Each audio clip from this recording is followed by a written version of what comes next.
Hey guys, my name's Colwyn, back with another Transformers video.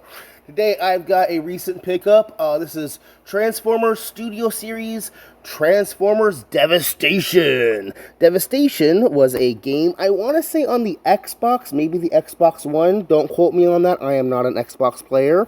I've never actually played the game itself. I've seen clip shots and screenshots. I've heard good things about it. But we're not here to talk about the game. We're here to talk about the toy. Starting, of course, first with the box. It's a very straightforward box. It's the minimalistic design they're going for nowadays.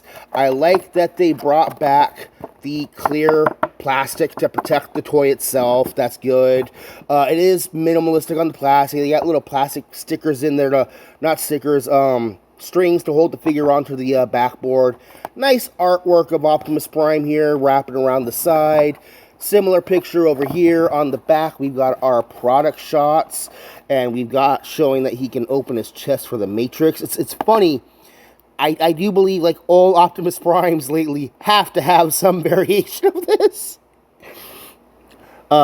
Devastation Optimus Prime. Optimus Prime stops the Decepticons from turning Earth into a new Cybertron. That's it. And we repeat that in like what, 1, 2, 3, 4 other languages. We've got all our legalese stuff here, and apparently it's authentic more than meets the eye.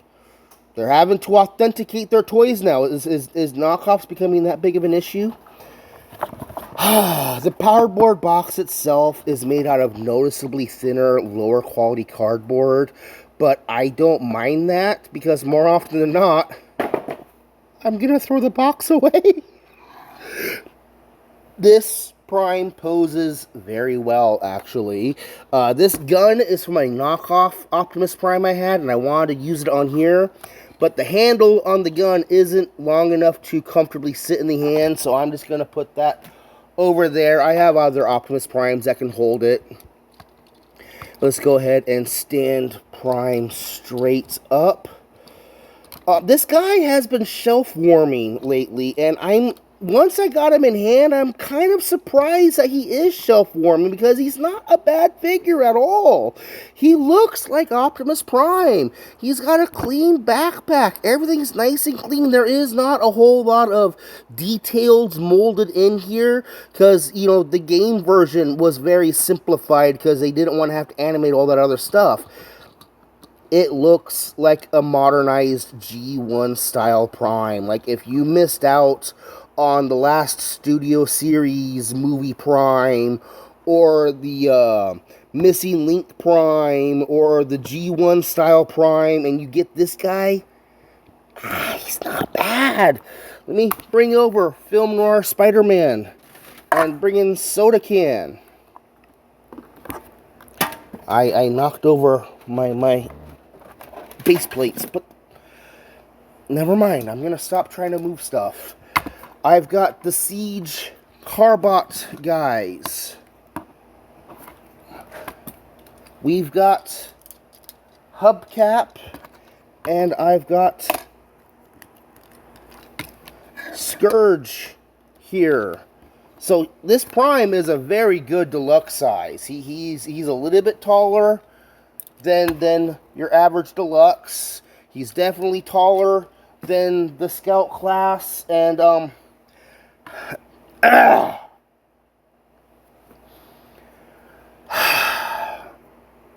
these guys are both the same price. That's me being a little too meta right there, maybe. I don't know. Deb, I talked about that head sculpt because that is absolutely an Optimus Prime head right there. The cell shading on the windows is very nice. He is very simple on paint. It would have been nice to have seen some paint on these indents here, and maybe some paint on his forward legs. His weapon here is a simple plastic axe that can be mounted in his hand, or, and this isn't in the instructions. You see this? I was kind of annoyed by this weird backpack at first, and I thought maybe they did it just so that it lined up with the other thing. No, because they didn't need to do this. They did this on purpose. This little tab here, weapon storage for the axe.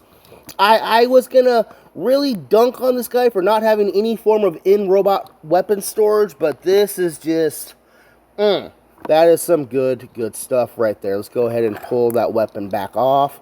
Articulation-wise, his head is a little restricted. It's on a ball joint because of the shape of his head. He can't really look up or wiggle-waggle, but he does have full 360. Paint on these little lights would have been nice. He has an up and down shoulder and then a reverse butterfly joint, and oddly enough, his shoulders are ball jointed. They didn't need to be ball jointed, but if you're willing to finagle it, you can get a little extra posability out of the shoulders, which is really cool. He's got an under the shoulder swivel. He's got a nice 90-degree elbow. Wrist swivel would have been nice, but in order to fit a wrist swivel onto that thin of a plastic, they would have needed to bulk things up a bit more. No, he's got a reasonable waist swivel, but it is blocked by his transformation kibble. It's not a big deal.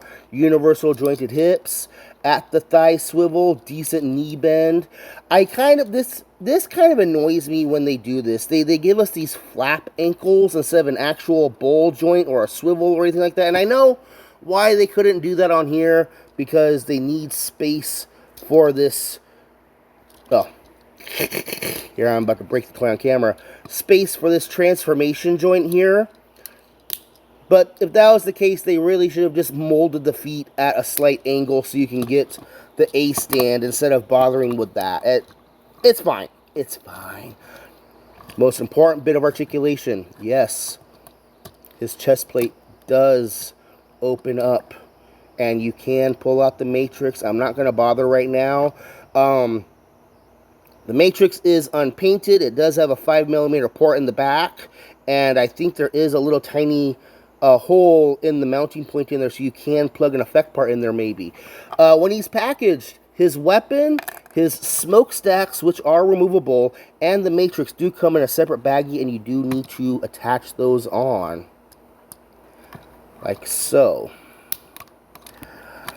Now, let's get into transformation. The transformation is really, really smooth, actually. So we're going to take the hands and we're going to flip them in like that. We're going to come up here to the back, and first you're going to want to turn the head facing backwards. Turn the head so he's facing backwards, and then flip everything. Flip up this part here, and then flip the head around. And then the head's going to hang out on the back there. But now we have the top of the cab transformed. We're going to take his torso, and you're going to pull the wheels. You got to fold the wheels out of the way so you can spin them around at the waist. Okay? You're going to come in here to his abdomen, and we're going to open up his sides here and fold that back like that. Get the arm out of the way so we can see in there. The grill is straight from the vehicle mode, and it just hinges backwards. I love when they're able to just get that incorporated in there. But then what you notice is the inside is on this really fairly thin plastic bit, and I actually would kind of worry about that getting stressed out. Ooh, look at that. That's kind of scary right there, actually. I could definitely see a 10-year-old kid just snapping that clean off. Fortunately, the rest of the transformation is just, you're going to use these butterfly joints to push the arms back. And on the plate that the head is mounted to, there are these slots that you're going to want to tab the arms into. There we go. Tab the shoulders into there. Keep that grill out, and then twist the arms under the shoulders.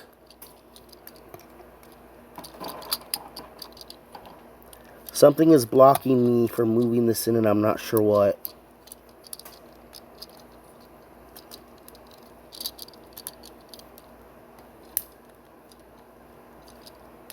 There we go. There we go. Okay. And then underneath the wrists, there's these little tabs that are going to tab into the front bumper to help line that stuff all up. And now we have Optimus Prime in his Gur Walker mode. Gur Truck. You're going to come back here to the feet, and you're going to want to fold the feet down. Fold the toes and the heels down. Come in between the legs, and you're going to flip out the fifth wheel. The fifth wheel on big rigs, this is the fifth wheel. That's where they attach the trailer. They're going to take these panels here on the side and pop those open. Spin out the wheels. Tab the legs together. Now these little tabs here are going to go underneath these abdomen pieces right there.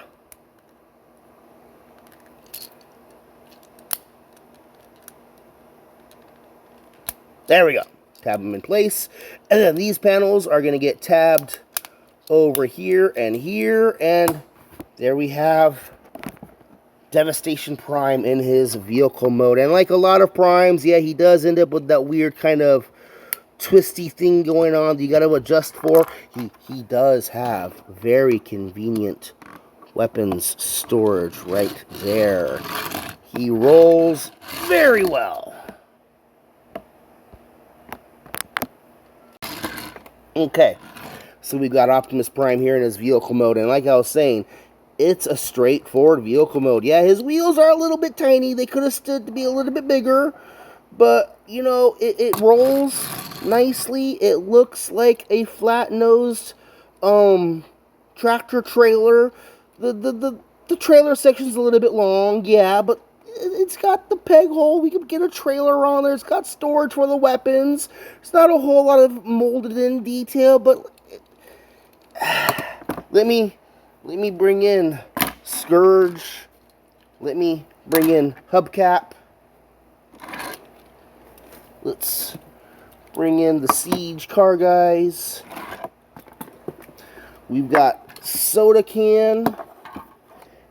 And we've got Film Noir here. And yes, I'm going to bring back in Bumblebee. No, I will not make the joke. Bumblebee can fit on the back. In robot mode, they look really good together. In vehicle mode, yeah, that Bumblebee doesn't scale well at all. He's definitely bigger in this comparison, but he's still small.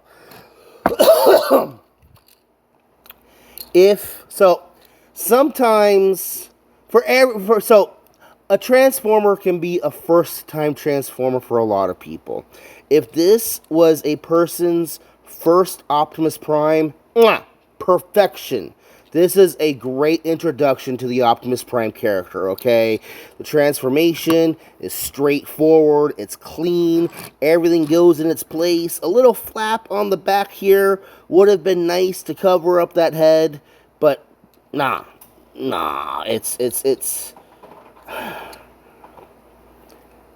for an Optimus Prime, you could consider this simple. It's worth the $25. It's a fun figure. It's not perfect, but no Transformer is absolutely perfect. I'm Colwyn. I'm going to wrap this up and let you guys go. Thank you very much for watching. This is me reviewing Transformers Studio Series Devastation Optimus Prime. It's a fine figure, an absolute worthy pickup. I'm really surprised they're shelf warming right now. I really, really am. Go grab yourself one of these if you want a nice G1 style Optimus Prime, because that's what he is. He is a really good, really decent $25 G1 Optimus. Great. Go buy one, guys. Thank you for watching.